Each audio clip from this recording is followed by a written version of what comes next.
আবার কুয়ার থেকে উঠার পর আবার সামনের দিকে রওনা দেয়। ওই যে আলাইমশি ফিত তারিক, লোকটা আবার সামনের দিকে রওনা দেয়। আল্লাহ নবীজি বলেন, এবার লোকটা সামনের দিকে রওনা দেওয়ার পর পথির মধ্যে দেখে একটা কুকুর, আন্না কালবান ইয়ালহাসু ফিল আতাশ, কুকুরটা তার জিহ্বা বের করে কেমন জানি পিপাসার কারণে মাটির মধ্যে জিহ্বা দিয়া চাটাচাটি করা আরম্ভ করেছে।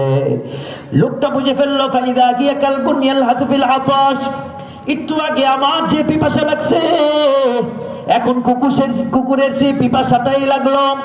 লোকটা আবার ইউটার্ন করলো, লোকটা আবার ব্যাক করে এসে কুয়ার মধ্যে আবার নামলো। আল্লাহর নবীজি বলেন, কুয়ার মধ্যে নামার পর ফানাযা খুফাইহি, পায়ের থেকে মোজাটা সে খুলে ফেললো। এবার মোজাটা খুলে ফেলার পর পানির মধ্যে, চামড়ার মোজার মধ্যে সে পানি ভরলো। ফামসাকাহু বিফিহি, নবী আলাইহিস সালাতু ওয়াস সালাম বলেন, মোজাটাকে সে দাঁত দিয়া কামড়ায় ধরলো। দাঁত দিয়া কামড়ায় ধরে সে কুয়া থেকে উঠে এসে আবার সে কুয়া থেকে উঠে ওই কুকুরটার কাছে গিয়ে সে দাঁড়ালো। মোজা থেকে কুকুরের মুখের মধ্যে পানি ঢেলে দেয়। আল্লাহ নবী বলেন, ফা আসকাল কালবা, কুকুরের উপরে সে দয়া করলো। কুকুরটা আল্লাহর কাছে শুকরিয়া আদায় করলো। এবার আল্লাহর রাসূল বলেন, কিয়ামতের ময়দান একটা আমল আল্লাহর কাছে যদি পছন্দ হয়ে যায়, আল্লাহ তাআলা এই ব্যক্তিটাকে কিয়ামতের ময়দানে ডাক দিয়া বলবেন, বান্দা এদিকে আয়। আল্লাহর রাসূল বলেন, বান্দাটা যখন আল্লাহর কাছাকাছি হয়ে যাবে, আল্লাহ রাব্বুল আলামিন ডাক দিয়ে বলবেন, দেখো বান্দা, তাকা দেখো, তোমার 99টা দফতর গুনাহে ভরা। এক একটা গুনার খাতা হলো চোখের দৃষ্টি যে পরিমাণ যায়, ওই পরিমাণ এক একটা গুনাহ তোমার সামনে ভরা। কিন্তু আমি রব্বুল আলামিন আজকে সেই দফতরগুলো খুলবো না। কেন আল্লাহ, কেন আপনি সেই দফতর খুলবেন না? আল্লাহ তাআলা ডাক দিয়া বলবেন, ওই যে কুকুরকে পানি পান করাছো, আমি রব্বুল আলামিনের কাছে ওই আমলটা বহুত দামি পছন্দ হয়ে গেছে। এক কুকুরকে পানি পান করানোর জন্য আমি আল্লাহ জিন্দেগীর সব গুনাহগুলো মাফ করে দিয়া তোমাদের জন্য, তোমার জন্য জান্নাতের ফয়সালা করে দিলাম।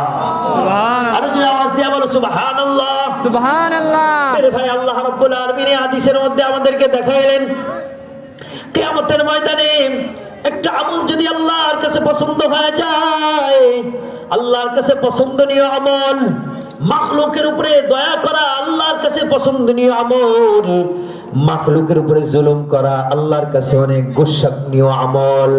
বিড়ালের উপরে জুলুম করেছে, রব্বুল আলামিন অসন্তুষ্ট হইয়া মহিলাকে জাহান্নাম দিয়ে দিল। কুকুরের উপরে পানি পান করাইলো, আল্লাহ তাআলা খুশি হইয়া লোকটাকে জান্নাত দিয়ে দিল। দুইটা হাদিস থেকে আমরা জানতে পারলাম, কোন মাখলুকের উপরে দয়া করলে খুশি হন আল্লাহ, কোন মাখলুকের উপরে জুলুম করলে নারাজ হন আল্লাহ। ঠিক কিনা? জোরে আওয়াজ দিয়া বলে। এই জন্য মেরে ভাই আমার, যেমন কর্ম তেমন ফল। আপনি যেমন জুলুম করবেন, ফলাফলটা আল্লাহ তেমন ঘুরায় দিবেন। আপনি আর আমি যদি দয়া করি, ফলাফলটা আল্লাহ দয়ার পরিবর্তে জান্নাত দিবেন, জুলুমের পরিবর্তে আল্লাহ জাহান্নাম দিবেন। দুইটা উদাহরণ তোমাদের সামনে পেশ করলাম। এবার 3 নাম্বার উদাহরণ শোনো ভাইরা আমার। পৃথিবীর মধ্যে সবচেয়ে নিকৃষ্ট একটা নাম, এই নামটা হলো আবু জেহেল। যে আবু জেহেলের নাম কোনদিন মুসলমানও রাখে না, আবার কোনদিন হিন্দুরাও আবু জেহেল রাখে না। ইহুদি খ্রিস্টান পর্যন্ত আবু জেহেলের নাম রাখে না, বৌদ্ধরা পর্যন্ত আবু জেহেলের নাম রাখে না। পৃথিবীর মধ্যে ঘৃণিত একজন ব্যক্তির নাম আবু জেহেল। কেন?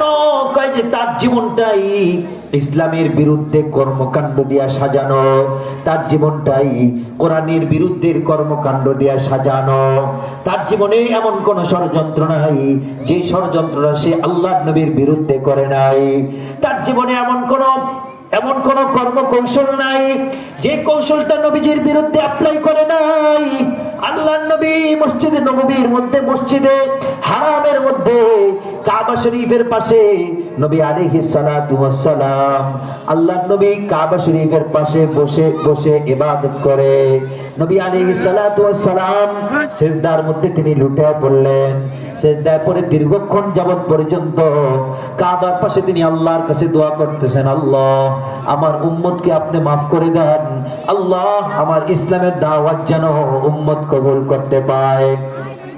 হঠাৎ করে আবু জেহেল কয়েকজন সাঙ্গপাঙ্গ নিয়া পিছনের থেকে দাঁড়ায় বলে, আয় আমরা মুহাম্মদকে একটা উচিত শিক্ষা দিয়ে দেই। কিভাবে উচিত শিক্ষা দিব? আবু জেহেল বলে, ওই যে উটের মরা ভুঁড়িটা, মরা উটের পচা ভুঁড়িটা দূরে পড়ে আছে, দুর্গন্ধযুক্ত উটের ভুঁড়িটা দূরে পড়ে আছে, চলো আমরা উটের ভুঁড়িটাই না মুহাম্মাদের ঘাড়ের মধ্যে আমরা চাপায় দেই। আবু জেহেল বলতে দেরি, উতবা সাহেবা নামক জানোয়ারগণ, আবু জেহেলের সাঙ্গপাঙ্গরা দূর থেকে আইসা মরা উটের পচা ভুঁড়িটা আল্লাহ নবীর মাথার উপরে বাবা চাপায় দিল। নবী আলাইহিস সালাতু ওয়াস সালাম মাথা নাড়াইতে পারে না, চক্ষু দুইটা বের হয়ে যাওয়ার উপক্রম হয়। কেন জানি আল্লাহর নবীকে তারা এত বেশি কষ্ট দেয়। আল্লাহর নবী আলাইহিস সালাতু ওয়াস সালাম সিজদায় পড়ে পড়ে রব্বুল আলামিনের দরবারে বদদুয়া করতে থাকেন, আল্লাহ আমাকে যারা আজকে ভুঁড়িটা আমার মাথার উপরে চাপায় দিল, আল্লাহ তুমি মেহেরবানি করে তাদেরকে তুমি দেখে রাখো, আল্লাহ তুমি তাদের বিচার কইরো, আল্লাহ তুমি একটারও ছাড়বা না, আল্লাহুম্মা হসিহিম আদাদা, আল্লাহ তুমি তাদেরকে গুনে রাখো, আল্লাহ তুমি তাদেরকে প্রাপ্যটা বুঝাই দিও। আবু জাহেল জুলুম করলো আল্লাহর নবীর উপরে। নবী আলাইহিস সালাতু ওয়াস সালাম মাথা উঠে নিতে পারে না বাবা, চক্ষু দুইটা বের হয়ে যাওয়ার উপক্রম হন। দীর্ঘক্ষণ পরে খাদিজা, দীর্ঘক্ষণ পরে ফাতেমা রাদিয়াল্লাহু তাআলা আনহা দৌড় দিয়ে আসলেন। দৌড় দিয়ে আইসা আল্লাহর নবীর মাথার উপর থেকে ভুঁড়িটাকে সরায় দিয়ে বললেন, আব্বু মনে হয় কষ্ট হয়ে গেছে। আব্বু চেহারাটা দেখে বোঝা যাইতেছে লাল হয়ে গেছে। আব্বু আপনি বুঝি খুব কষ্ট পাইছেন? আল্লাহর নবীজি বলে, আল্লাহ